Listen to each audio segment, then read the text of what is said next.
இந்த உலக வரலாறு என்பதை நான் தொட்டு விட்டேன். இது ஒரு பெரிய கம்பராமாயணம் மாதிரி இருக்கிறது. முழுமையான நோக்கம் மதத்தை பரப்புவதாக மட்டுமே இருந்தது, வணிகம் கூட இல்லை. 19ஆம் நூற்றாண்டில் இந்த உலகம் ஒரு பக்கத்திலிருந்து இன்னொரு பக்கத்திற்கு புரண்டு படுத்தது என்று சொல்ல வேண்டும். இயல்பாகவே ஒரு தேசிய உணர்ச்சி வருகிறது. முசோலினி ஒரு கருப்பு சட்டை போட்ட படையை தான் உருவாக்கினார். நாம் எல்லா உயிரினங்களையும் காப்பாற்ற முடியாது.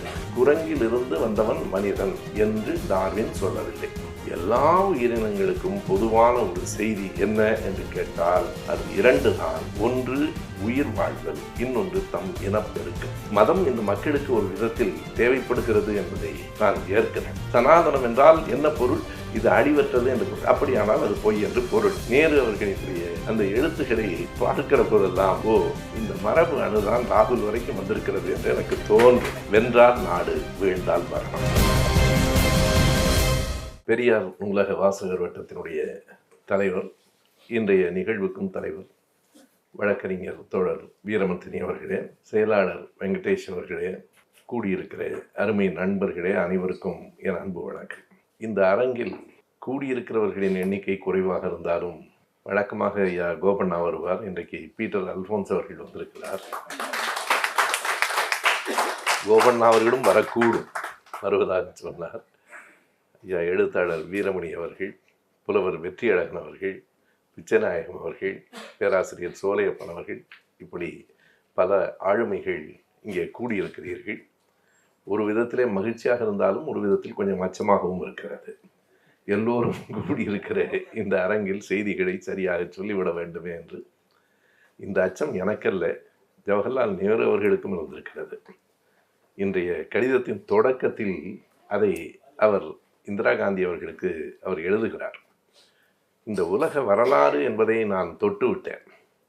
இது ஒரு பெரிய கம்பராமாயணம் மாதிரி இருக்கிறது. நேரு எழுதியிருக்கிறார். எங்கே தொடங்கும் எங்கே முடியும் என்று தெரியாமல் சுற்றி கொண்டே இருக்கிறது. எல்லாவற்றையும் உள்வாங்கி வரிசையாக சொல்லுவதில் எனக்கும் சில இடங்களில் குழப்பம் நேர்கிறது. நான் சரியாகத்தான் சொல்கிறேனா, இல்லை உன்னை தெளிவாக இருக்கிற உன்னை குழப்பி விடுகிறேனா என்கிற ஐயமும் கூட எனக்கு இருக்கிறது என்று அவர் சொல்லுவது அவருடைய பெருந்தன்மையையும் பேரறிவையும் காட்டுகிறது. அவர் மிக தெளிவாகத்தான் சொல்லியிருக்கிறார். இருந்தாலும் அவருடைய அச்சம் என்னவாக இருக்கிறது என்றால், இந்தியாவிலே நடப்பதை சொல்ல வேண்டியிருக்கிறது. ஐரோப்பா, கிழக்காசிய நாடுகள், பிறகு மத்திய ஆசியா, அமெரிக்கா என்று பல்வேறு செய்திகளை சொல்கிற போது மிகச்சரியாக கால வரிசையில் தான் சொல்ல வேண்டும் என்பதாக இல்லாமல் 19ஆம் நூற்றாண்டை சொல்லிவிட்டு 18ஆம் நூற்றாண்டிலிருந்து ஒரு செய்தியை சொல்ல வேண்டிய தேவை வருகிறது என்று அவர் குறிப்பிடுகிறார். உலக வரலாற்றை இதைவிட எளிதாக சொல்ல முடியாது. ஆனாலும் இது நேரு அவர்களுக்கு மட்டுமல்ல, அவரே சொன்னது போல ஒரு இடியாப்பத்தை போல சுற்றி இருக்கிற அந்த உலக வரலாற்றில் இதன் தலையும் நுனியும் எங்கே இருக்கிறது என்று கண்டறிவது எல்லோருக்குமே சிரமமானது தான்.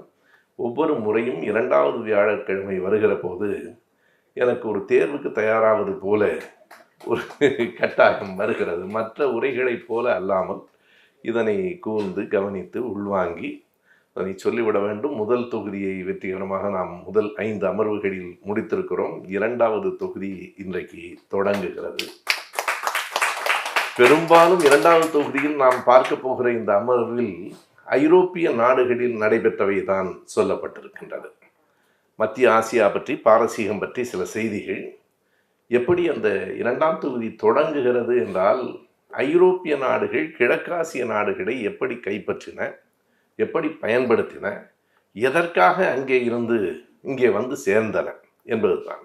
அடுத்த கேள்வியையும் நேரு அவர்கள் கேட்டு அதற்கு விடையும் சொல்லுகிறார். ஐரோப்பிய நாடுகள் கிழக்காசிய ஆசிய நாடுகளை கைப்பற்றிய மாதிரி ஏன் அமெரிக்கா முயற்சி செய்யவில்லை? அமெரிக்காவும் வலிமையான நாடாக இருந்தது. ஆனால் அமெரிக்கா அந்த முயற்சியில் ஏன் ஈடுபடவில்லை? இதில் தொடக்கம் இதுதான். ஐரோப்பிய நாடுகளில் நடைபெற்ற பல்வேறு புரட்சிகள், பல்வேறு செய்திகளை இந்த பகுதியில் நாம் பார்க்க இருக்கிறோம். மிகச் சுருக்கமாக சொல்ல வேண்டும் என்றால், டார்வினை பற்றி எழுதியிருக்கிறார், கார்ல் மார்க்ஸ் எங்கெல்ஸை பற்றி எழுதியிருக்கிறார், ஃப்ளாரன்ஸ் நைட்டிங்கேல் வரைக்கும் இன்றைக்கு நாம் பார்க்க இருக்கிறோம். இதில் ஆசிய நாடுகளை, இந்தியாவை, கிழக்காசிய நாடுகளை ஐரோப்பா நாடுகள் ஏன் ஆக்கிரமித்தன, ஏன் அவற்றை காலனி நாடுகள் ஆக்கின என்பதற்கு மிகவும் ஒரு அறிவியல் பூர்வமான ஒரு காரணத்தை நேரு அவர்கள் குறிப்பிடுகிறார். நாம் இன்றைக்கு பார்க்க போகிற இந்த அமர்வில் பார்க்க போகிற வரலாறு பெரும்பாலும் 19ஆம் நூற்றாண்டை சார்ந்தது. ஆனால் அதனுடைய வேர்கள் 17, 16ஆம் நூற்றாண்டிலேயே இருக்கின்றன. 17ஆம் நூற்றாண்டில் ஐரோப்பாவில் தொழில் புரட்சி தொடங்கிய பிறகு உற்பத்தி கூடிற்று. ஆனால் அந்த நாடுகளில் அத்தனை உற்பத்திகளையும் நுகர்வதற்கு போதுமான மக்கள் தொகை இல்லை. நாடுகள் எப்படி இருந்தன என்பதை நேரு அவர்களினுடைய அந்த தொடரிலேயே சொல்ல வேண்டுமானால், ஐரோப்பாவில் நாடுகள் புடிமூட்டைகளைப் போல அடுக்கப்பட்டிருந்தன. நீங்கள் எண்ணி பார்க்கலாம். மிக நெருக்கமாக பக்கத்தில் சுவிட்சர்லாந்துக்கு போயிருந்தால் அங்கிருந்து எந்த திசையில் 50 கிலோமீட்டர் போனாலும் அடுத்த நாடு வந்துவிடும். அப்படி ஒரு புடிமூட்டைகளைப் போல அடுக்கப்பட்டிருந்தன என்று சொல்லுகிறார். எனவே அந்த நாடுகளில் மக்கள் தொகை பெருகிறது, உற்பத்தியும் பெருகுகிறது. ஆனால் உற்பத்தியாகும் பொருள்களை விற்பதற்கு அவர்களுக்கு சந்தை தேவைப்பட்டது. அதுதான் அடிப்படையான செய்தி.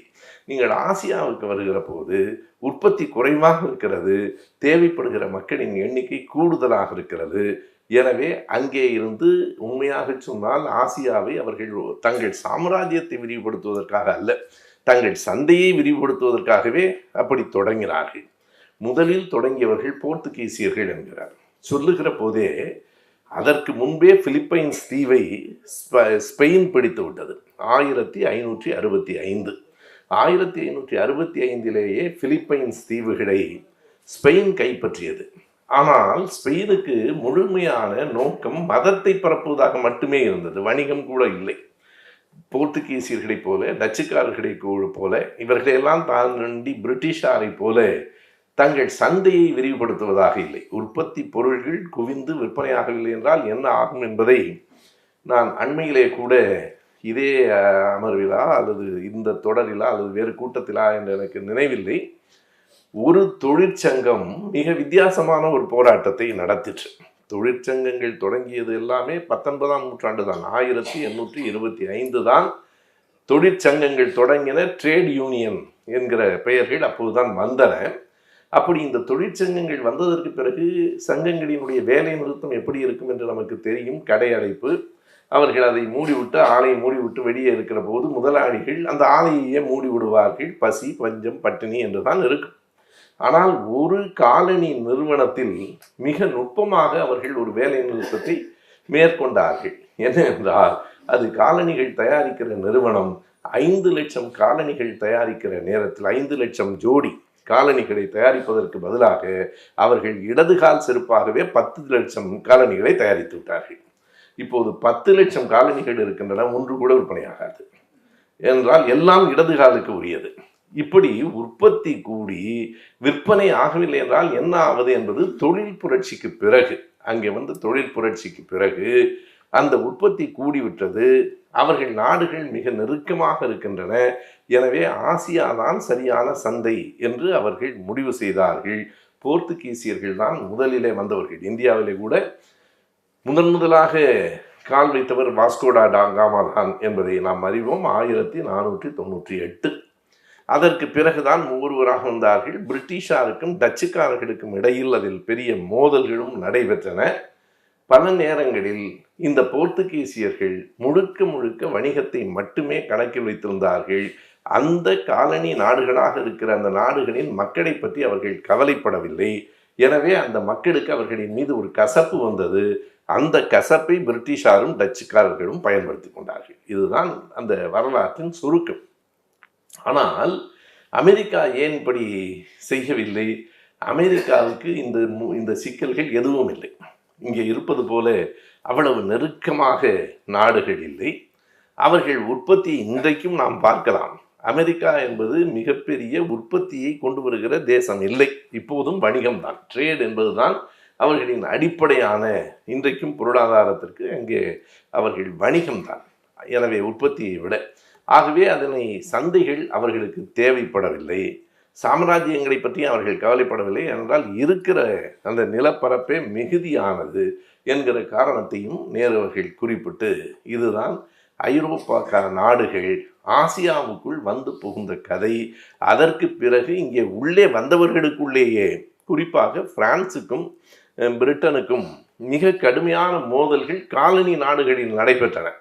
அவர்கள் யார் வலிமையானவர்கள் என்பதை சோதிப்பதற்கு இன்னொரு களத்தை அவர்கள் தயார் செய்து கொண்டார்கள். அவர்கள் நாடுகளுக்குள்ளேயே யுத்தம் நடந்திருக்குமானால் அது பிரிட்டனையும் பிரான்ஸையும் பாதிக்கும். ஆனால் அவர்கள் தங்களினுடைய பலத்தை எங்கே பரிசோதித்துக் கொண்டார்கள் என்றால் ஆசியாவிலே வந்து பரிசோதித்துக் கொண்டார்கள் என்கிற இந்த செய்திகளை அவர் முதல் பகுதியில் எழுதுகிறார். எழுதிவிட்டு 19ஆம் நூற்றாண்டு என்பதை அப்படி புறக்கணித்து விட முடியாது. உலக வரலாற்றிலேயே 19ஆம் நூற்றாண்டு ஒரு மிகப்பெரிய திருப்பங்களை ஏற்படுத்திய நூற்றாண்டு என்று குறிப்பிடுகிறார். உண்மைதான். நாம் ஒவ்வொன்றையும் விரிவாக பார்ப்பதற்கு முன்னால் மிகச் சுருக்கமாக நான் சொல்ல வேண்டுமானால் 19ஆம் நூற்றாண்டு எப்படி புதியது? அதுதான் அதுவரையில் இருந்த படைப்பு கொள்கைக்கு மாறாக ஒரு பரிணாம கொள்கையை சொன்ன டார்வினின் நூற்றாண்டு. அதுதான் முதலாக உலகத்துக்கு ஒரு சமத்துவத்தை, பொது உடைமையை சொன்ன கார்ல் மார்க்சின் நூற்றாண்டு. அதுதான் இத்தாலியிலே ஒரு பெரிய புரட்சியை ஏற்படுத்திய ஜோசப் மேசினி கரிபால்டியின் நூற்றாண்டு. அதுதான் யுத்தங்களில் போர் செய்வதை விட மக்களுக்கு தொண்டு செய்வது சரியானது என்கிற ஃப்ளாரன்ஸ் நைட்டிங்கேலினுடைய நூற்றாண்டு. எல்லாம் 19 தான். இவைகளை தாண்டி நாம் இன்னொன்றையும் கூட சேர்த்து கொள்ளலாம். இந்த 19ஆம் நூற்றாண்டிலே தான் உலகம் மின்சாரம் என்கிற ஒன்றை முதலில் கண்டறிந்தது. பல நேரங்களில் தாமஸ் ஆல்வா எடிசன் என்று தான் நம் பிள்ளைகளும் கூட சொல்லுவார்கள். தாமஸ் ஆல்வா எடிசனுக்கு அதில் ஒரு பங்கு உண்டு என்றாலும் தொடக்கம் மின்சாரத்தை கண்டுபிடித்ததில் அவர் இல்லை. மைக்கேல் ஃபாரடே, அதற்கு பிறகு சீமென்ஸ் என்கிற ஒரு விஞ்ஞானி 19ஆம் நூற்றாண்டின் மத்தியிலே அந்த மின்சாரம் பற்றிய தகவல்களை, சான்றுகளை தந்தார். பிறகு 19ஆம் நூற்றாண்டின் இறுதியிலே தான் அந்த மின்சாரத்தை பயன்படுத்தி தாமஸ் ஆல்வா எடிசன் அந்த மின் குமிழ் விளக்குகளை உருவாக்கினார். தாமஸ் ஆல்வா எடிசனை பொறுத்தளவு ஒரு மிகப்பெரிய விஞ்ஞானி, வணிகத்திலும் மிக தேர்ந்தவர் என்பது ஒரு குறிப்பிடத்தக்க செய்தி. எனவே அந்த 19ஆம் நூற்றாண்டிலே தான் சமத்துவ கோட்பாடு வந்தது. பல புரட்சிகள் நடைபெற்றன. 1848 நடைபெற்ற புரட்சி. ஜெர்மானிய தேசம் உருவானது 19ஆம் நூற்றாண்டிலே தான். அதுவரையிலே சின்ன சின்ன துண்டு நாடுகளாகத்தான் இருந்தன. எனவே நாம் இப்படி அதை ஒரு இலக்கிய நயத்தோடு சொல்வதென்றால் 19ஆம் நூற்றாண்டில் இந்த உலகம் ஒரு பக்கத்திலிருந்து இன்னொரு பக்கத்திற்கு புரண்டு படுத்தது என்று சொல்ல வேண்டும். புதிய பார்வைகள், புதிய சிந்தனைகள், புதிய அறிவியல் தொழில்நுட்ப வளர்ச்சி, புதிய ஜனநாயக சிந்தனை அனைத்தும் 19ஆம் நூற்றாண்டு தான் எல்லாவற்றுக்குமான பிறப்பிடமாக இருக்கிறது. இதில் ஒவ்வொன்றாக நேரவர்கள் குறிப்பிட்டு சொல்லுகிறார். 1831 இத்தாலியிலே நடைபெற்ற அந்த புரட்சி அங்கே தொடங்குகிறது. இவற்றுக்கெல்லாம் யார் காரணம் என்றால், சென்ற அமர்வில் நாம் நெப்போலியனோடு நம் உரையை நிறைவு செய்திருந்தோம். நெப்போலியன் வீழ்ச்சியோடு 1814 வாட்டர்லூவிலே நெப்போலியன் தோற்கடிக்கப்பட்டு சென்ட் ஹெலினா தீவிலே இருந்து 1821 நெப்போலியன் இறந்து போனார். அந்த தாழ முடியாத அந்த தீவின் வெப்பம் காரணமாக கடுமையான வயிற்று வலி ஏற்பட்டு நெப்போலியன் இறந்து போனார் என்பதை நாம் பார்த்தோம். அதுதான் சென்ற அமர்வில் நாம் இறுதியாக பார்த்தது. ஆனால் நெப்போலியன் அறிந்தோ அறியாமலோ ஐரோப்பிய நாடுகளில் பல தாக்கங்களை ஏற்படுத்தி இருக்கிறார் என்று நேரு அவர்கள் சொல்லுகிறார். அவர்தான் மற்ற ஐரோப்பிய நாடுகளையெல்லாம் ஏளனமாக கேலி செய்து பேசிய காரணத்தால் இயல்பாகவே ஒரு தேசிய உணர்ச்சி வருகிறது. உனக்கு என்ன இருக்கிறது, உனக்கு என்ன ஒரு உரிமை இருக்கிறது, உங்களுக்கு எங்கே தேசிய பற்று இருக்கிறது என்று சொல்லுகிற போது அந்த தேசிய பற்று இயல்பாகவே வருகிறது. அப்படித்தான் இத்தாலியிலும் என்று அவர் சொல்லுகிறார். அப்படித்தான் ஜெர்மனியிலும் ஓட்டமான் பிஸ்மார்க் என்கிற ஒருவர் ஜெர்மனியிலே தோன்றினார். அவர் தந்திரக்காரனாக இருந்தார். ஆனாலும் ஜெர்மானிய தேசத்தை உருவாக்கினார் என்பதெல்லாம் கூட உங்களுக்கு ஜெர்மானிய தேசம் என்கிற ஒரு தேசம் எங்கே இருக்கிறது என்று நெப்போலியன் கேட்ட கேள்வி. நீங்கள் இத்தாலியிலே அடிமைகளாகத்தானே இருக்கிறீர்கள், இத்தாலிய மக்களை ஆள்கிறீர்கள் என்று நெப்போலியன் கேட்ட கேள்வி. இவைகளுக்கெல்லாம் வரலாறு பதில் சொல்லுகிறது. 1831 அந்த ஜோசப் மேசினி என்று அந்த மேசினி தான் முதலாக இந்த புரட்சிகர கருத்துக்களை விதைக்கிறார்.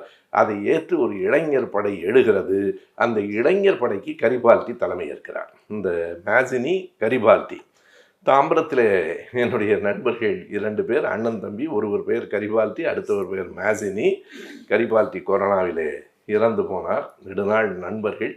எனவே இந்த கரிபால்டி மேசினி என்கிற பெயர் நீங்கள் எண்ணி பாருங்கள், இத்தாலியிலே 1830களிலே புரட்சி நடத்திய அந்த புரட்சிக்காரர்களின் பெயர் தமிழ்நாட்டில் ஒரு கிராமம் வரைக்கும் வந்து சேருகிறது. அதுதான் வரலாற்றினுடைய வெற்றி.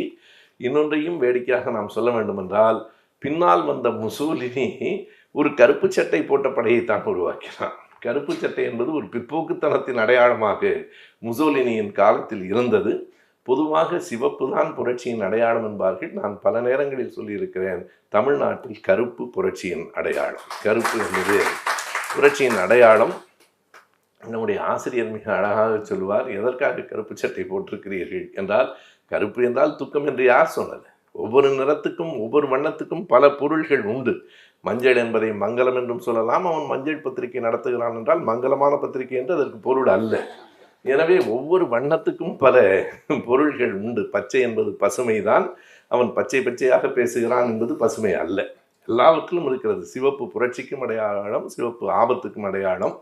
கருப்பு என்பது ஒன்று அப்படி துக்கமானது அல்ல. நம்முடைய வழக்கறிஞர்கள் எல்லோருமே கருப்பு அங்கி தான் போட்டிருக்கிறார்கள். வழக்கறிஞர்களை விட நீதிபதிகளே கருப்பு அங்கிகள் தான் போட்டிருக்கிறார்கள். அவர்களெல்லாம் அவ்வளவு துக்கமானவர்களா என்ன? அவர்களிடம் போகிறவர்கள் சில வேளைகளில் தூக்கப்படலாம். ஆனால் நீதிபதிகள் எல்லோரும் கருப்பு அங்கி போட்டிருப்பது, வழக்கறிஞர்கள் போட்டிருப்பது வேறொன்றும் அல்ல.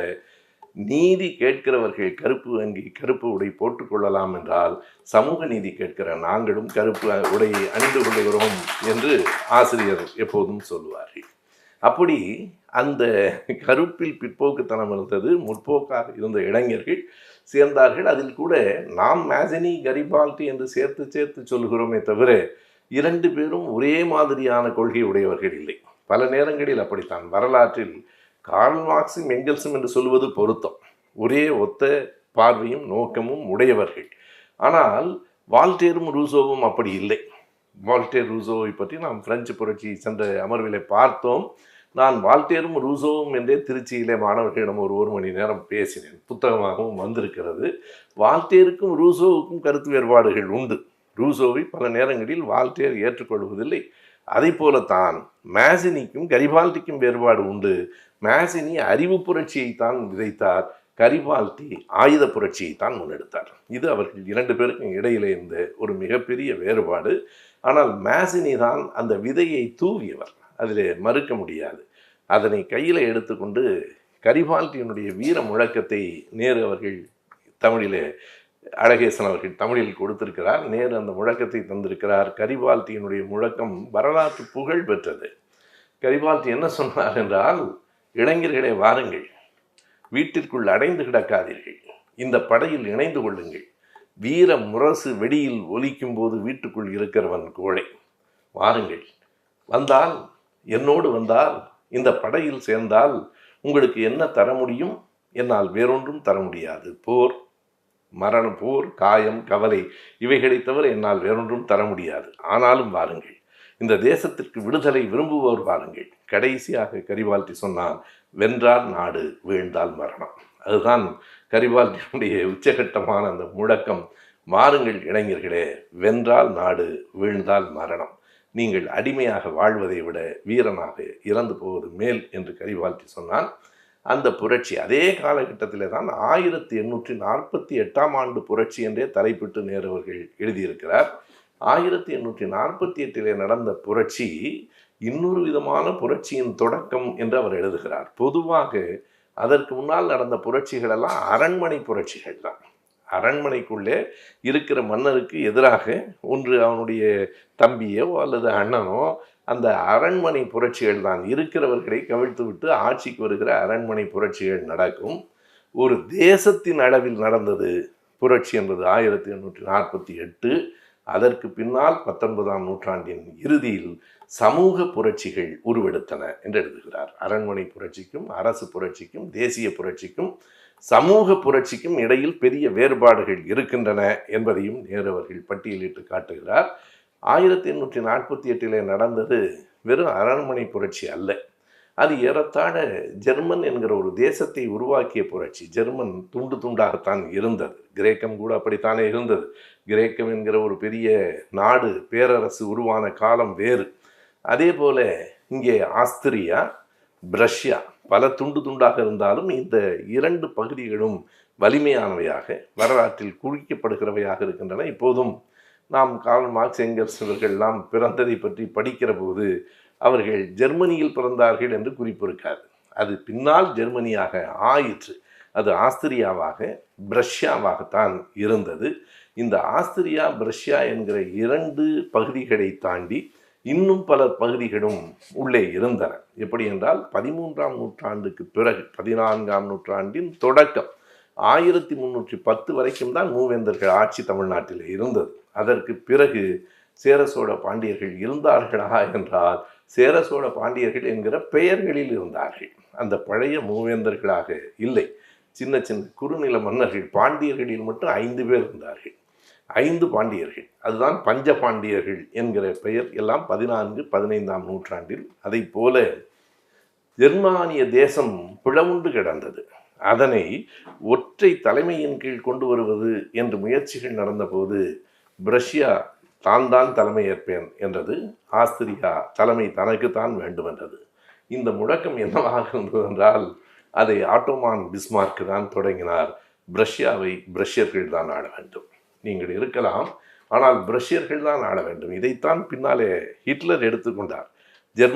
ஜெர்மான் தேசத்தை ஜெர்மானியர்கள் தான் ஆள வேண்டும் என்று. எனவே அப்படி பிஸ்மார்க் தொடங்கிய முழக்கம்தான் அது. ஆஸ்திரியாவுக்கும் பிரஷ்யாவுக்கும் நடையில் இந்த சிக்கல் இருந்து கொண்டே இருந்தது. 1866 வரையில் ஜெர்மன் ஒரு தேசமாக உருவெடுக்கவில்லை. 1866 பிஸ்மார்க் மிக புத்திசாலித்தனமாக செய்த காரியம் ஆஸ்திரியாவை படையெடுக்க வைத்தது.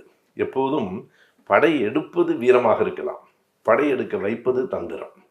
பக்கத்தில் இருக்கிறவனை தன் மீது ஒரு தாக்குதலை தொடுக்க நாமே அவனை முயற்சி செய்வது. அப்படித்தான் பிஸ்மார்க் ஒவ்வொருவரோடும் சண்டை போட்டார். அப்போது ஆஸ்திரியாவும் பிரஷ்யாவும் ஒருங்கிணைந்து ஒரு ஜெர்மன் தேசத்துக்கான தொடக்கம் வந்தது. 1866 அது ஒரு வலிமையான ஜெர்மானிய தேசமாக ஆயிற்று. இன்றைக்கும் ஐரோப்பா நாடுகளில் முன்னோடியாக இருக்கிற ஒரு நாடு ஜெர்மன் தான். ஜெர்மனுக்கு போய் பார்க்கிற போது நமக்கு வியப்பாக இருக்கும். இங்கிலாந்துக்கும் ஜெர்மனுக்கும் ஒரு பெரிய வேறுபாட்டை நம்மால் பார்க்க முடியும். இங்கிலாந்தில் புதிய புதிய கட்டிடங்கள் இருக்கும், பழமை மாறாத கட்டிடங்கள் அப்படியே இருக்கும். அதை அவர்கள் மாற்றவே இல்லாமல், ஏனென்றால் இயல்பாகவே அவர்கள் கன்சர்வேட்டிவ் என்று சொல்வார்கள். கொஞ்சம் பழமை பிடிப்பு உடையவர்கள், பழைய முறைகளில் கவனமாக இருக்கிறவர்கள். இன்றைக்கும் அந்த பிக் பிரதர் ஆட்டிடியூட் என்று ஐரோப்பாவிலே மற்றவர்களெல்லாம் அந்த நாணயத்தின் பெயரை மாற்றினாலும் நாங்கள் பிரிட்டன் எங்களுக்கு, ஏனென்றால் நாங்கள் கிரேட் பிரிட்டன் என்று சொல்லுகிற அந்த பெரிய அண்ணன் என்கிற ஒரு தன்மை அவர்களிடத்திலே எப்போதும் உண்டு. ஆகையினால் அன்றைக்கு இருந்த நிலைமைகளில் இப்போதும் அந்த பழமை மாறாமல் அவற்றையும் காப்பாற்றுகிற போக்கை நாம் இங்கிலாந்திலே பார்க்கலாம். ஆனால் ஜெர்மனியில் எந்த ஊருக்கு போனாலும் எல்லாம் ஒரே மாதிரியான புதிய புதிய கட்டிடங்களாக இருக்கின்றன. அதற்கு பல காரணங்கள் உண்டு. 2வது உலகப் போரில் அழிந்து மறுபடியும் எழுந்தது. ஜெர்மனானாலும் ஜப்பானானாலும் பேரழிவுக்கு பிறகு எழுந்த நாடுகள், அவற்றையும் நாம் கணக்கிலே கொள்ள வேண்டும். எனவே 1866 ஏறத்தாழ ஒரே மாதிரியான பகுதியாக அன்றைக்கு ஐரோப்பா நாடு, அதுவும் ஜெர்மன் என்கிற தேசம் வந்தது. ஆனாலும் பல்வேறு விதமான செய்திகள் தொடர்ச்சியாக நடந்து கொண்டிருந்தன. அவற்றுள் குறிப்பிடத்தக்கது என்று நேரு அவர்கள் எழுதியிருப்பது டார்வினின் வரவு. டார்வின் இந்த உலகத்தின் முகத்தை மாற்றியவர்களில் குறிக்கத்தக்க ஒருவர். நான் அது குறித்து மிக விரிவாக இங்கே பேசப்போவதில்லை. இதில் ஒரு 30 பக்கம் இருக்கிறது. என்ன காரணம் என்றால், நான் டார்வின் கோட்பாடு என்றே மதுரையிலே ஒரு 1.25 மணி நேரம் அது பற்றிய விரிவான எல்லா செய்திகளையும் பேசியிருக்கிறேன். மீண்டும் மீண்டும் முன்பெல்லாம் இந்த மேடையில் பேசுவது பக்கத்து ஊருக்கு போய் பேசினால் தெரியாது. இப்போது நான் வீட்டுக்கு போவதற்குள் இந்த பேச்சு வந்துவிடும். எனவே நாளைக்கு இது பேசினால் நேற்றே பேசிவிட்டீர்களே, தினந்தோறும் புதியவைகளை பேச வேண்டிய கட்டாயத்திற்கு நம்ம இந்த வலையொலிகள் யூடியூப் கொண்டு வந்து விட்டது. எனவே அந்த டார்வின் பற்றிய ஒரு குறிப்பிட்ட செய்தியை சொல்லுகிறேன். அவருடைய மிக நுட்பமான செய்தி. அதுவும் 6 ஆண்டுகள் அவர் கப்பலில் பயணம் செய்தார். HMS பீகிள் என்பது அந்த கப்பலின் பெயர். ஹிஸ் மெஜஸ்டி சர்வீஸ் என்பதுதான் HMS. எனவே அதிலே 6 ஆண்டுகளில் 1.5 ஆண்டுகள் கடலில், 4.5 ஆண்டுகள் தரையில். அவருடைய ஆய்வு சின்ன பையனாக இருக்கிற போதே வீட்டில் ஒரு எலி ஓடினால் கூட பிடித்து அதை பற்றி ஆய்வு செய்கிற ஒரு போக்கு. டார்வின் 4 துறைகளில் பட்டமும் படிப்பும் உடையவர். அடிப்படையில் அவர் விஞ்ஞானி என்று சொன்னால் அவர் உயிரியல் விஞ்ஞானி அல்ல. அடிப்படையில் அவர் புவி அமைப்பியல் விஞ்ஞானி. நாம் ஜியாலஜி என்று சொல்கிறோம். புவியியல் என்பது ஜியாகிரபி, இது பூமிக்குள் தேடுவது. புவியியல் என்பது புவி அமைப்பியல். ஜியாலஜியிலே தான் அவர் பட்டம் பெற்றார். பிறகு அவர் விலங்கியலில், தாவரவியலில், இவை எல்லாவற்றையும் தாண்டி வேறு பல பட்டங்களையும் வேறு பல துறைகளிலும் பெற்றவர் தான் டார்வின். அவர் எல்லாவற்றையும் ஆராய்ச்சியாகவே பார்த்து கொண்டிருப்பது, பல்வேறு துறைகளிலும் அவர் ஆர்வம் காட்டுவது. இதனால் ஒரு மனிதர் மிகவும் வருத்தப்பட்டார். வேறு யாரும் இல்லை, அவருடைய அப்பா. அவர் ஏன் வருத்தப்பட்டார் என்றால், உருப்படாத பையனாக இருக்கிறான் என்று அவர் வருத்தப்பட்டார். அவனை தான் உலகம் இன்றைக்கும் கொண்டாடுகிறது. த தியரி ஆஃப் கிரியேஷன் என்பதிலிருந்து தியரி ஆஃப் எவல்யூஷன் என்பதை நோக்கி இந்த உலகத்தை அழைத்து சென்ற பெருமை டார்வினுக்கு தான் உண்டு. டார்வின் சொல்கிறார், எனக்கு முன்னோடி 2 பேர், அந்த 2 பேரினுடைய கண்டுபிடிப்புகள் என்னை மிக ஆழமாக பாதித்தன.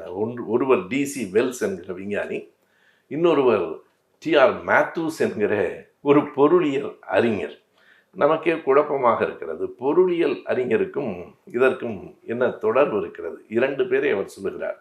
டிசி வெல்ஸ் அவர்தான் முதலாக இந்த நேச்சுரல் செலக்ஷன் என்கிற தொடரை இந்த உலகுக்கு தந்தவர். இயற்கையின் தேர்வு. இந்த இயற்கை எதை தேர்வு செய்து கொள்ளுகிறது? மிக மிக அடிப்படையான ஒரு செய்தி. இயற்கை ஒன்றை தேர்வு செய்கிறது. எந்த விலங்கினம், எந்த உயிரினம் இருக்க வேண்டும், எந்த மாதிரியான மனிதர்கள் இந்த உலகத்திலே தாக்கு பிடிப்பார்கள், நேச்சுரல் செலக்ஷன் என்பதும். இரண்டாவதாக மேத்யூஸ் தன்னுடைய புத்தகத்தில் இருக்கிற த தியரி ஆஃப் ஈக்விலிபிரியம் என்பதும் என்னை மிகவும் பாதித்தன என்று டார்வின் சொல்லுகிறார். இந்த தியரி ஆஃப் ஈக்விலிபிரியம் என்பது என்ன? உலகம் எப்படியோ ஒரு மாதிரியாக தன்னை சமன் செய்து கொண்டே இருக்கிறது. அதனால் தான் பெண்களின் எண்ணிக்கையும் ஆண்களின் எண்ணிக்கையும் ஏறத்தாழ சமமாக இருக்கிறது. நாம் அரங்குகளிலும் அப்படி இருக்க வேண்டும் என்று விரும்புகிறோம், பெரும்பாலும் இல்லை. 33 அம்மா மட்டும்தான் இன்றைக்கு கண்ணிலே படுகிறார். ஆனால் உலகம் முழுவதும் இந்த பெண்கள் மற்றும் ஆண்களினுடைய எண்ணிக்கை சமமாக இருப்பதால் தான் கலவரங்கள் இல்லாமல் இருக்கின்றன. நீங்கள் இந்த பெண் ஆண் விகிதம் முற்றிலுமாக மாறி போய்விடுமானால் நாட்டில் அமைதியற்று போய்விடும். இது இயல்பாகவே ஏறத்தாழ சமமாக இருக்கிறது. இது பற்றி டார்வின் ஒரு சின்ன கதையையும் சொல்லுகிறார். ஒரு பகுதியில் ஓநாய்களும் இருந்தன, மான்களும் இருந்தன. ஓநாய்கள் எண்ணிக்கையில் குறைவு, மான்கள் கூடுதல், அவ்வளவுதான். ஆனால் ஒரு கட்டத்தில் என்ன ஆயிற்று என்றால், ஓநாய்களின் தோள்கள் குளிருக்கு இதமாக இருக்கின்றன என்று ஓநாய்களை வேட்டைக்காரர்கள் கொல்ல ஆரம்பித்தார்கள். அப்போது ஓநாய்களின் எண்ணிக்கை குறைந்து மான்களின் எண்ணிக்கை மிக கூடுதலாகிவிட்டது. எப்போதும் நாம் எல்லா உயிரினங்களையும் காப்பாற்ற முடியாது. மான்களை அத்தனை மான்களையும் காப்பாற்றுவதன் முடிவெடுத்தால் புலிகள் இறந்து போய்விடும். புலிகள் முட்டைக்கோஸ் முருங்கைக்காய் சாப்பிட்டு வாழ முடியாது. எனவே அவைகளுக்கு அந்த மான்களும் மாட்டு இறைச்சியும் தேவைப்படும். எனவே மான்களின் எண்ணிக்கை மிக கூடுதலாகிவிட்டது, ஓநாய்கள் குறைவாக இருக்கின்றன. ஓநாய்களை வேட்டைக்காரர்கள் வேட்டையாடிவிட்டார்கள். டார்வின் என்ன சொல்கிறார் என்றால், அது தியரி ஆஃப் ஈக்விலிபிரியம் என்று மேத்யூஸ் புத்தகத்திலிருந்து அவர் மேற்கோள் காட்டுகிறார். இயற்கையே ஒரு முடிவெடுக்கிறது. திடீரென்று மான்கள் மிகுதியாக இருக்கிற பகுதியில் ஒரு பூகம்பம் வருகிறது, மான்கள் மிக பல காணாமல் போய்விட்டன. மறுபடியும் அந்த சமன் செய்யப்பட்டிருக்கிறது என்று சொல்லுகிறார். இப்படி இந்த தியரி ஆஃப் ஈக்விலிபிரியம் ஒரு அளவுக்கு சமமாக இருந்தால்தான் இந்த உலகம் இயற்கையாக இயங்கும் என்பதும். இப்படி யார் தீர்மானிப்பது? ஒவ்வொரு உயிருக்கும் 2 பெரும் நோக்கங்கள் இருக்கின்றன. டார்வின் சொல்லுகிற அந்த செய்திகளை எல்லாம் நேரு அவர்கள் தொட்டு காட்டுகிறார்.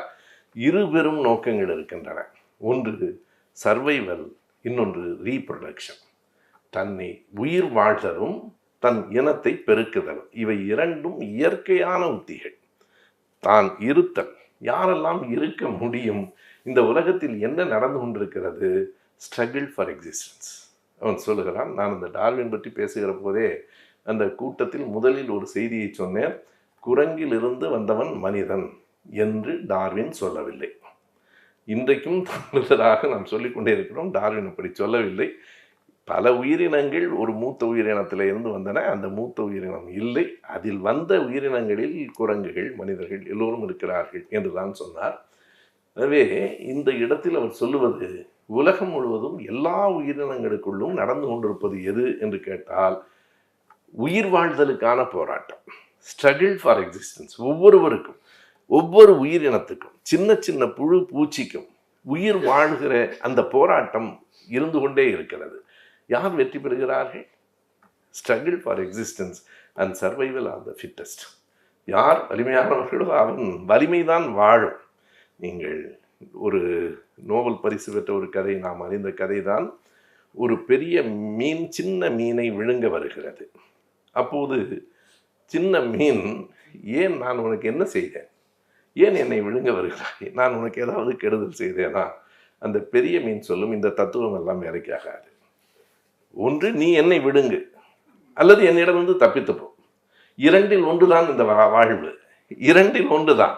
எதற்காக என்னை இந்த தர்ம நியாயம் எல்லாம் முடியாது. ஏன் ஆட்டை, ஏன் கோழியை கொன்று உண்கிறீர்கள்? வேறு வழி இல்லை.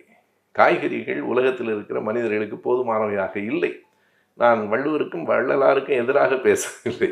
இயல்பாக நான் சொல்லுகிறேன், நீங்கள் கடல் உணவு இல்லையானால் உலகத்தில் 1/3 பகுதியினர் பட்டினியில் இறந்து போவார்கள். வேறு வழி இல்லை. இந்த உணவு சங்கிலி இருக்கிறது பாருங்கள், தவிர்க்க முடியாது. எனவே அந்த பெரிய மீன் சொல்லும், ஒன்று முடிந்தால் நீ என்னை விழுங்கு, முடியாதென்றால் தப்பி ஓடு. இது இரண்டையும் விட்டுவிட்டு என்னோடு இருந்து சமாதானமெல்லாம் பேசி பயனில்லை, எனக்கு உணவு வேண்டும் என்று சொல்லுவது போல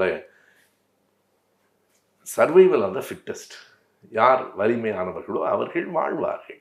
எனவே வாழ்வதற்கான போராட்டமும் வலிமையானவர்கள் வாழ்வதும் இந்த உலகத்தின் இயல்பாக இருக்கிறது. எல்லா உயிரினங்களுக்கும் பொதுவான ஒரு செய்தி என்ன என்று கேட்டால் அது 2 தான். ஒன்று உயிர் வாழ்தல், இன்னொன்று தம் இனப்பெருக்கம். இவை 2ம் இயற்கையான உத்திகள் என்று அவர் சொல்லுகிறார். இதற்கு பிறகுதான் 1859 31லிருந்து 36 வரைக்கும் அந்த கடற்பயணத்தில் அவர் கண்டுபிடித்தவைகளை ஒரு பெரிய புத்தகம் இருக்கிறது, HMS பீகிள் என்றே. அந்த புத்தகம் ஒரு நாள் முழுவதும் நாம் படிக்கலாம். அதற்கு பிறகு 1859 தான் உயிர் இனங்களின் தோற்றம், ஆரிஜின் ஆஃப் ஸ்பீஷீஸ் என்று அவர் எழுதிய அந்த புத்தகம் உலகத்தில் பெரிய மாற்றத்தை ஏற்படுத்தியது. அமெரிக்காவிலே ஒரு ஜனநாயகம் இருந்ததை நான் கண்கூடாக பார்த்தேன். அமெரிக்கா மற்ற நாடுகளிலே ஜனநாயகம் இருப்பதைத்தான் விரும்புவதில்லையே தவிர அவர்கள் நாட்டில் ஜனநாயகம் உண்டு. அந்த வெள்ளை மாளிகையின் வாசலில் 2 பளிங்கு கற்கள், இந்த பக்கம் கடவுளால் உருவாக்கப்பட்டது என்கிற பைபிள் வாசகங்கள், அந்த பக்கம் டார்வினுடைய தியரி. இது தியரி ஆஃப் கிரியேஷன் என்றும் அது தியரி ஆஃப் எவல்யூஷன் என்றும் எழுதியிருக்கிறார்கள். இரண்டையும் நீங்கள் படித்து கொள்ளுங்கள், எது சரியாக இருக்கிறதோ பயன்படுத்தி கொள்ளுங்கள் என்று சொல்லுகிறார்கள். எனவே இப்படித்தான் நான் முதலில் சொன்ன அந்த இடத்தில் ஒரு முக்கியமான செய்தி, 1565 பிலிப்பைன்ஸை ஸ்பெயின் கைப்பற்றியது.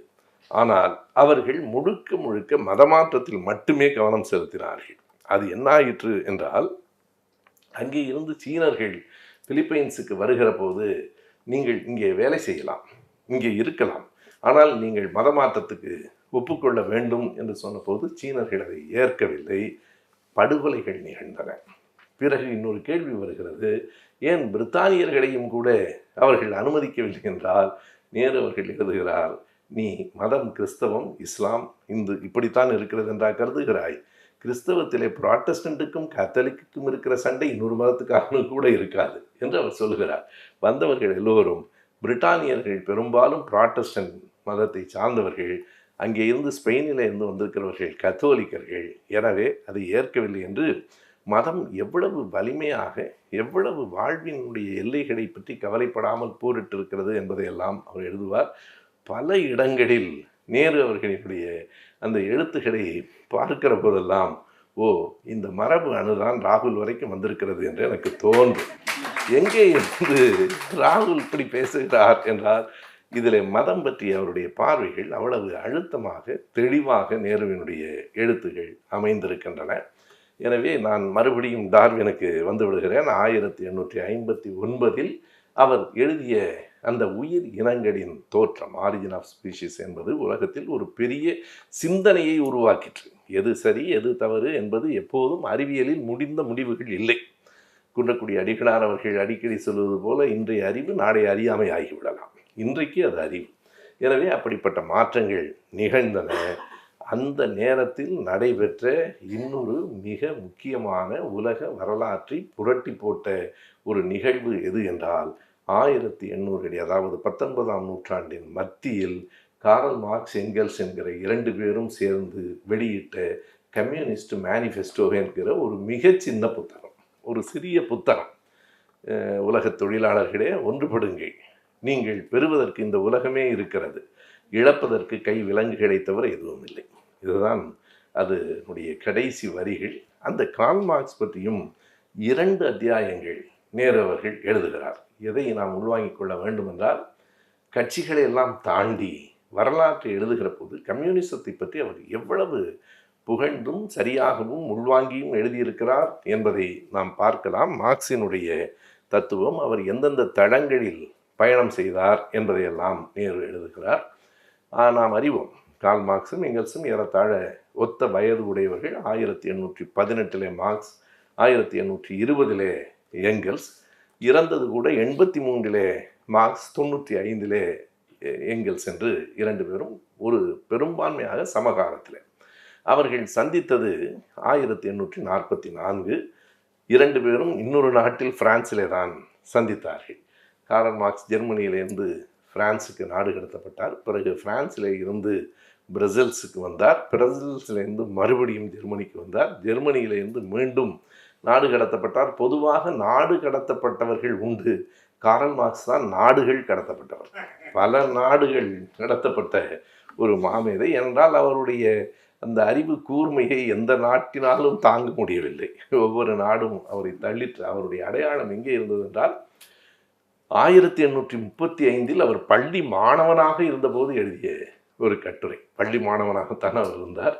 பள்ளி மாணவனாக இருக்கிற போதே அவர் எழுதிய கட்டுரை, ஒரு தொழிலை தேர்ந்தெடுப்பதற்கு இளைஞர்களுக்கான அறிவுரை என்பதாக அந்த புத்தகம். ஒரு கட்டுரை தான், பெரிய புத்தகம் கூட அல்ல. அந்த கட்டுரையே பல அதிர்வுகளை உருவாக்கிற்று.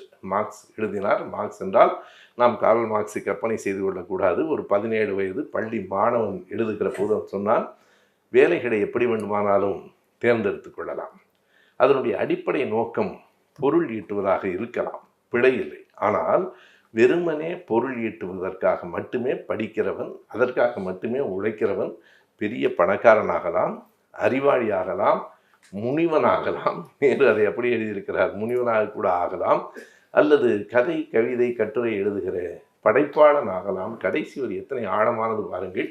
நீங்கள் எந்த தொழிலை வேண்டுமானாலும் தேர்ந்தெடுத்து கொள்ளலாம், அதற்காக படிக்கலாம். உங்கள் அறிவு, உங்கள் படிப்பு உங்களை தொழிலதிபராக்கலாம், பதவியில் கொண்டு போய் சேர்க்கலாம். ஆனால் கடைசி வரைக்கும் உங்களை மனிதனாக ஆக்காது. எப்போது நம்முடைய படிப்பு இந்த சமூகத்துக்கானது, சமூகத்தினால் நாம் படித்தோம், நம் படிப்பு சமூகத்திற்கானது என்று உணர்கிறோமோ, அப்போதுதான் மனிதனாக முடியும் என்று மார்க்ஸ் 17 வயதில் எழுதியிருக்கிறார் என்றால் வியப்பாக இருக்கிறது. நம்முடைய கவிஞர் ஈரோடு தமிழன்பன் தான் வேடிக்கையாக ஒரு கவிதை எழுதுவார். எங்கள் ஊரில் ஒருவர் பஞ்சாயத்து போர்டு உறுப்பினரானார், பிறகு சட்டமன்ற உறுப்பினரானார், அமைச்சராக கூட ஆனார், ஆனால் கடைசி வரைக்கும் மனிதராகாமலேயே மரணமானார் என்று எழுதுகிறார். அது எனக்கு வியப்பாக இருந்தது. கார்ல் மார்க்ஸ் 1835 அப்படி ஒரு சிந்தனையை மார்க்ஸ் வெளியிட்டிருக்கிறார். எனவே அதுவே அவரை யார் என்று காட்டுகிறது. அதற்கு பிறகு அவரை ஒரு நாடு கொஞ்சம் சிந்திக்கிறது, இவனை வைத்துக் கொள்ளலாமா வேண்டாமா என்று. பிறகு ரைனிஷ் ஜெட்டங் என்கிற ஒரு பத்திரிகையில் அவர் ஆசிரியராக இருக்கிற போது அவர் நாடு கடத்தப்பட்டு விடுகிறார். பிறகு பிரான்சில் இருக்கிற போது தான் மார்க்ஸும் எங்கெல்ஸும் ஒருவரை ஒருவர் சந்திக்கிறார்கள். அவர்களுக்குள் ஏற்படுகிற அந்த நட்பு, கடைசி வரைக்கும் அந்த நட்பு மிச்சப்பட்டிருந்தது. அது வெறும் நட்பாக இல்லாமல் ஒரு சமூகத்தை மேம்படுத்துவதற்கான சிந்தனையாக அது அமைந்தது. அவர்கள் வெளியிட்ட அந்த கம்யூனிஸ்ட் மேனிஃபெஸ்டோ, தாஸ் கேபிட்டல் என்பதை கூட மார்க்ஸ் 1867 தான் அவர் கொண்டு வந்தார். இந்த மார்க்சியம் என்பது 3 தளங்களில் இயங்குகிறது. அதையும் நேரு அவர்கள் எழுதுகிறார். அரசியல், பொருளாதார, மெய்யியல், அந்த தளங்களில் அது இயங்குகிறது.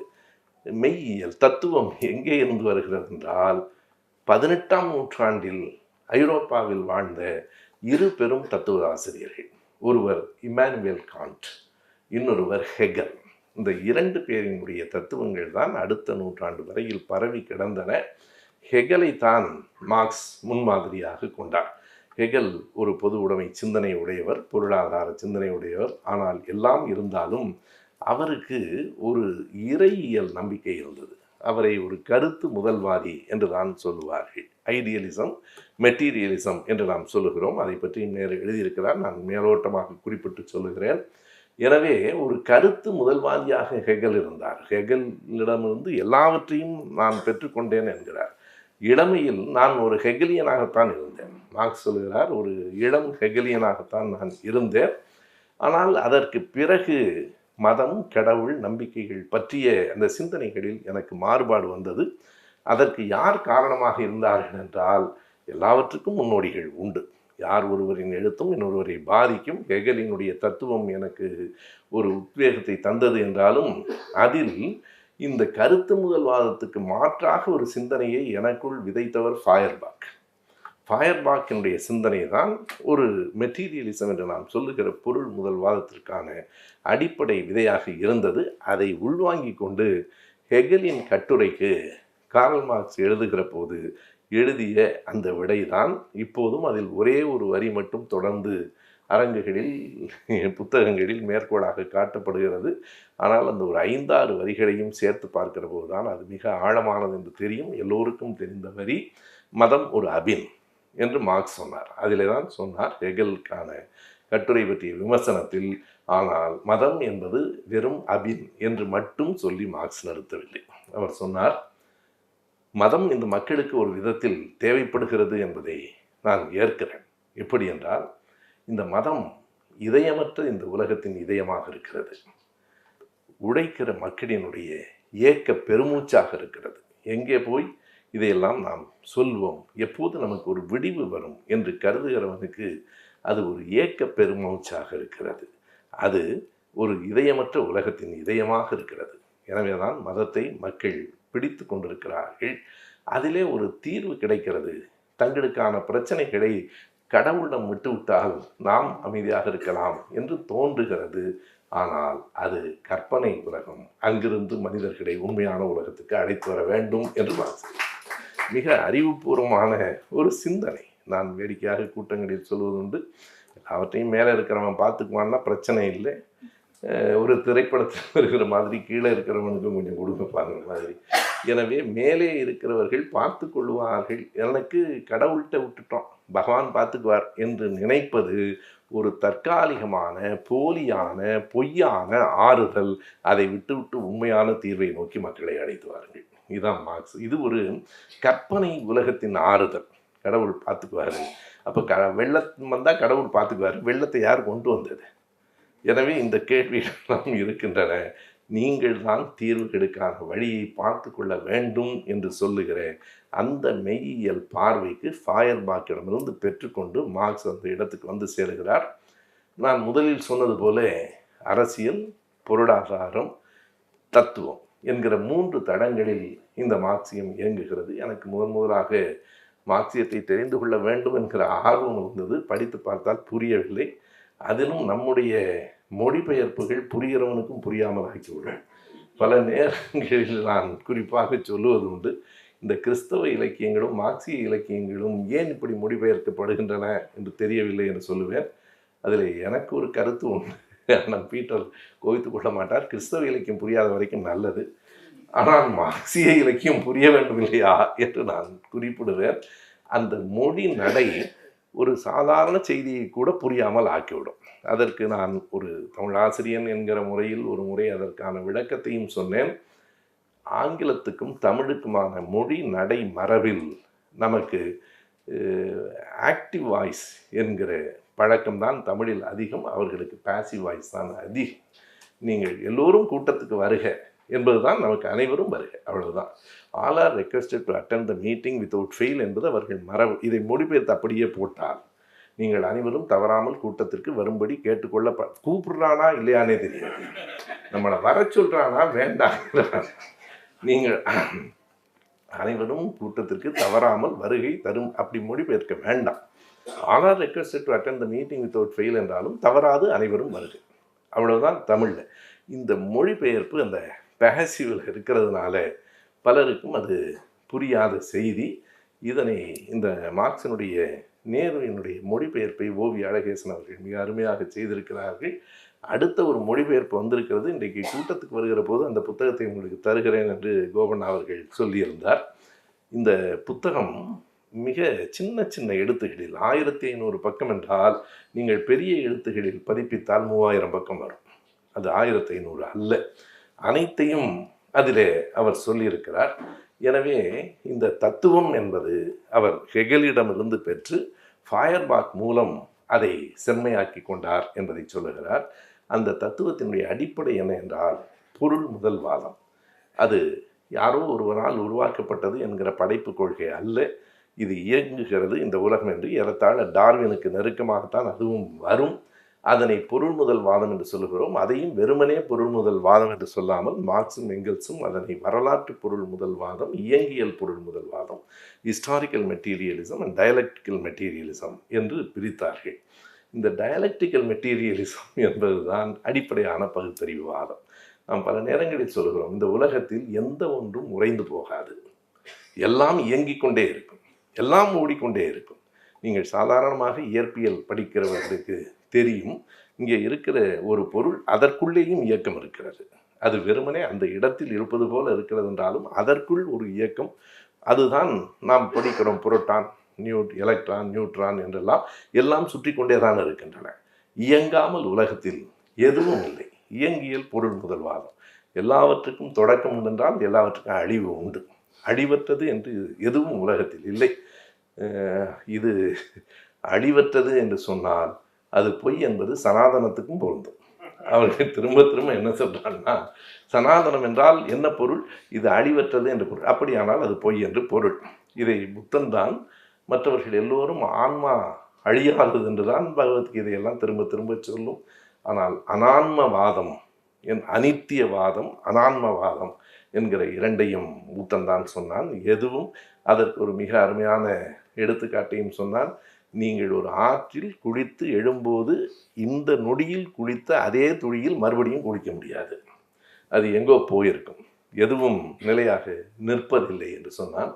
ஆகையினாலே இதுதான் மார்க்சினுடைய மார்க்சியம் என்ற 2 இயல்களை நேரு எழுதியிருக்கிறார். இந்த 2வது தொகுதியில் கார்ல் மார்க்ஸ் என்று ஒரு அத்தியாயமும் மார்க்சியம் என்றே ஒன்றும் எழுதியிருக்கிறார். மார்க்சியத்தில் இந்த கோட்பாட்டை நேரு விளக்குகிறார். இது வெறும் உலக சரித்திரம்தான், ஆனால் மார்க்சியத்தை அவர் விளக்குகிறார். எனவே அவர் மார்க்சியம் மேற்கொண்ட தத்துவம் என்பது 2 வகையானது, வரலாறும் இயங்கியலும் உட்படுத்தியது. மார்க்சியம் காட்டும் அரசியல் என்பது பொதுமை கோட்பாடு தான் அரசியல். மார்க்சியத்தினுடைய எப்படி பொதுமை என்றால் என்ன, அதையும் மிக நன்றாக நேரு விளக்குகிறார். ஆலைகளில், நிலங்களில், சுரங்கங்களில் உற்பத்தி செய்யப்படுகிற பொருள்களும் அதனை விநியோகிக்கிற போக்குவரத்து துறையும் வங்கி போன்ற வணிக அமைப்புகளும் அனைத்தும் அரசிடம் இருக்க வேண்டும் என்பதே பொதுமை கோட்பாடு. நாம் கார்ல் மார்க்ஸை ஒரு நாளும் கார்ல் மார்க்ஸையோ அம்பேத்கரியத்தையோ ஒரு நாளும் ஒதுக்க முடியாது. பெரியாரியத்திற்கு மிக இணக்கமான, நெருக்கமான, தொடர்புடையவையாகவே இந்த தத்துவங்களை நான் பார்க்கிறேன். அண்மையிலே கூட ஒரு கூட்டத்தில் பேசுகிற போது சொன்னேன், யார் நமக்கு எதிரிகள் என்றால் மார்க்சியத்துக்கும் பெரியாரியத்துக்கும் ஒரு போராட்டத்தை உருவாக்குகிறவர்கள், தலித்தியத்துக்கும் பெரியாரியத்துக்கும் போராட்டத்தை உருவாக்குகிறவர்கள், அம்பேத்கர் தான் உயர்ந்தவர், மார்க்ஸ் இல்லை என்று சொல்லுகிறவர்கள். இவர்கள் எல்லோரையும் விட ஆபத்தானவர்கள் இப்போது புறப்பட்டிருக்கிறார்கள் திராவிடத்துக்கும் தமிழ் தேசியத்திற்கும் மோதலை உருவாக்குகிறவர்கள். திராவிடம் என்பது ஆரியத்தின் எதிர்ச்சொல். நீங்கள் திராவிடனா தமிழனா என்கிற அந்த கேள்வியே பிழையானது. என்னை பார்த்து நீ காரைக்குடிக்காரனா திமுக காரனா என்றால் 2ம் தான். 2 விரலில் ஒன்றைத்தான் தொட வேண்டும் என்று யார் சொன்னார்கள்? நீ எழுத்தாளனா தமிழாசிரியனா? 2ம் தான். எனவே ஒரு மனிதனுக்கு ஒரே ஒரு அடையாளம் தான் இருக்க வேண்டும் என்பது ஃபேசிசம். சரியாக சொன்னால் இப்படி 4 விதமான அம்பேத்கரியம், மார்க்சியம், பெரியாரியம், தமிழ் தேசியம் இவைகளெல்லாம் இணக்கமான கருத்துடையவைகள். மதவாதம், பாசிசம் எதிரான கருத்துடையவை. இந்த 4ம் ஒன்றாக இல்லையே, அதனால் ஒன்றும் குழப்பம் இல்லை, ஒரு நன்மை இருக்கிறது. நீங்கள் எண்ணி பாருங்கள், இந்த 4 அமைப்புகளுக்கும் தத்துவங்களுக்கும் எங்கே வேறுபாடு என்றால் எதற்கு முன்னுரிமை என்பதுதான். 4 பேரும் சமத்துவத்தை பெரியாரியர்கள் மறுப்பதில்லை, கடவுள் மறுப்பை, பகுத்தறிவை மார்க்சியர்கள் மறுப்பதில்லை. எல்லோரும் நாம் ஏற்கிறோம், ஆனால் எதற்கு முன்னுரிமை என்பதில் வேறுபாடு இருக்கிறது. அது பிழையும் இல்லை, நல்லதும் கூட. எப்படி என்றால், இந்த மேஜையை தூக்க வேண்டும் என்றால் 4 பேரும் ஒரே மூலையில் நின்று ஒரு மேசையை தூக்க முடியாது. 4 பேரும் 4 மூலையில் நின்றால் மேசையை தூக்குவது எளிது. அதுதான் அடிப்படை. ஒரு மூலையிலே தமிழ் தேசியம், இன்னொரு மூலையிலே திராவிடம், இன்னொரு மூலையிலே மார்க்சியம், இன்னொரு மூலையிலே அம்பேத்கரியம், 4 பேரும் நின்றால் இந்த சமூகத்தை மேலே தூக்க முடியும். இவர்கள் இந்த 4 பேருக்குள்ளேயே சண்டை மூட்டுவதிலேயே கவனமாக இருக்கிறார்கள். அவர்களுக்கு நோக்கம் என்ன என்றால், இந்த மேஜை தூக்கப்படாமல் அப்படியே கிடக்க வேண்டும் என்பதுதான். எனவே இந்த புரிதலோடு நாம் செயல்பட வேண்டும். அதைத்தான் நான் நேருவர்களிடத்தில் பார்க்கிறேன். அவர் அடிப்படையில் காங்கிரஸ்காரராக இருக்கலாம், மார்க்சியத்தை பற்றி இவ்வளவு எழுத வேண்டிய தேவை அவருக்கு இல்லை. அந்த அளவுக்கு 2 அத்தியாயங்களில் மிக விரிவாக ஒவ்வொருவரும் மார்க்சியத்தை புரிந்து கொள்ள வேண்டும். மறுபடியும் சொல்லுகிறேன், அரசியல் என்பது பொதுமை கோட்பாடு, மெய்யியல் என்பது இயங்கியல், டயலக்டிசம் தான் மார்க்சியத்தினுடைய தத்துவம். அதனுடைய பொருளாதாரம் எதை சார்ந்தது? மிகை மதிப்பை சார்ந்தது, சர்ப்ளஸ் வேல்யூ. அதுதான் பொருளாதாரத்தினுடைய அடிப்படை. 1867 தான் தாஸ் கேபிட்டல் வருகிறது. அதற்கு பிறகும் நாம் சொல்ல வேண்டும், மார்க்ஸுக்கு பிறகும் அவர் எழுதிய பல நூல்களை பதிப்பித்து உலகுக்கு தந்தவர் எங்கெல்ஸ் தான். எங்கெல்ஸுக்கு நாம் கோப்பெருஞ்சோழன், பிசிராந்தையார் நட்பை சொல்லுகிறோம், நாம் பார்த்ததில்லை, இலக்கியத்திலே படித்தோம். இந்த உலகம் பார்த்த நட்பு மார்க்ஸ் எங்கெல்ஸ் நட்பு தான்.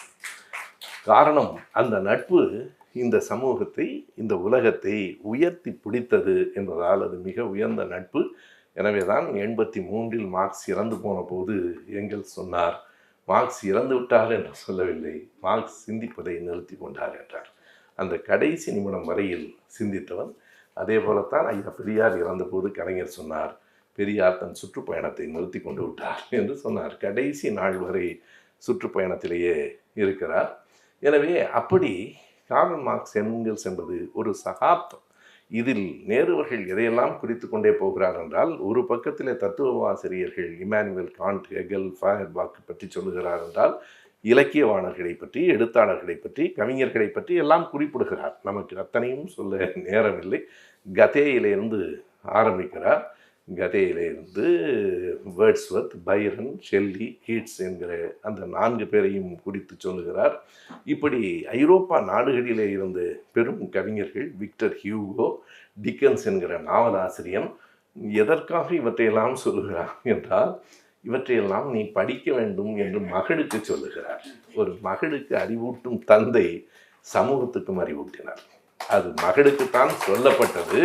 இன்றைக்கு வரைக்கும் நமக்கும் அது பயன்படுகிறது. யாரெல்லாம் இருந்தார்கள், யாரையெல்லாம் நீ படிக்க வேண்டும் என்று எத்தனை பேர் நம் பிள்ளைகளுக்கு சொல்லுகிறோம். அவற்றையெல்லாம் நேரு அந்த பட்டியலையெல்லாம் கொடுத்து, இவர்களையெல்லாம் நீ படிக்க வேண்டும், இந்த கவிஞர்களை படிக்க வேண்டும், ஷெல்லியை போல ஒரு கவிஞர் இருக்க முடியுமா என்று எழுதுகிறார்.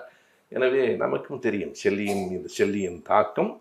28 வயது தான் ஷெல்லி வாழ்ந்தான், 26 வயது தான் கீட்ஸ் வாழ்ந்தான். நம்முடைய நாட்டிலும் பட்டுக்கோட்டை 29 வயதில் இறந்து போனார். 29 வயதில் அவர் இறந்து போனார். கடைசி 7 ஆண்டுகள் தான் திரைப்படங்களில் பாடல் எழுதினார். இன்றைக்கும் அது ஒலிக்கிறது. 1952 59 தான் பட்டுக்கோட்டையின் பாட்டு. இன்றைக்கும் யார் மறக்க முடியும்? யார் மேலே கீறினாலும் ரத்தம் ஒன்று தானே, ஆக மொத்தம் பிறந்ததெல்லாம் 10ஆம் மாதம் தானே என்று சமத்துவத்தை இதைவிட எளிய சொற்களால் எப்படி சொல்ல முடியும்? அதாவது ஒரு செய்தியை சொல்லுவது எளிமையாக சொல்லுவது தான் கடுமையானது, கடுமையாக சொல்லுவது எளிமையானது. படிக்கிறவனுக்கு புரியாது. படிக்கிறவனை பற்றி கவலைப்பட்டால் எளிமையாக சொல்ல கற்றுக்கொள்ளுங்கள் என்பதுதான் உண்மையிலேயே பாரதியிடமிருந்து வந்து சேர்ந்த செய்தி. ஆகையினாலே அப்படி இந்த செய்திகளை எல்லாவற்றையும் குறிக்கிறார். இந்த சகாப்தம் கார்ல் மார்க்ஸினுடைய சகாப்தம். இது டார்வினின் சகாப்தம் என்று மட்டும் சொல்லிவிட முடியாது.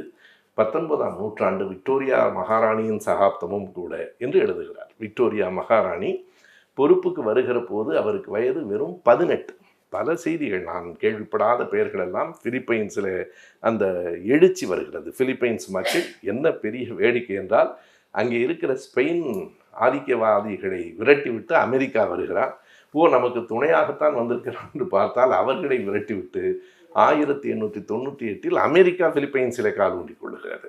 அதை எதிர்த்து அந்த பிலிப்பைன்ஸ் நாட்டு மக்கள் ஜோசே ராவெல் என்கிறவன் தலைமையில், அந்த பெயர் எனக்கு புதியது, இந்த புத்தகத்தில் தான் நான் படிக்கிறேன். ஜோசே ரிசால் என்கிற ஒரு புரட்சியாளனின் தலைமையில் புரட்சி நடைபெற்றது.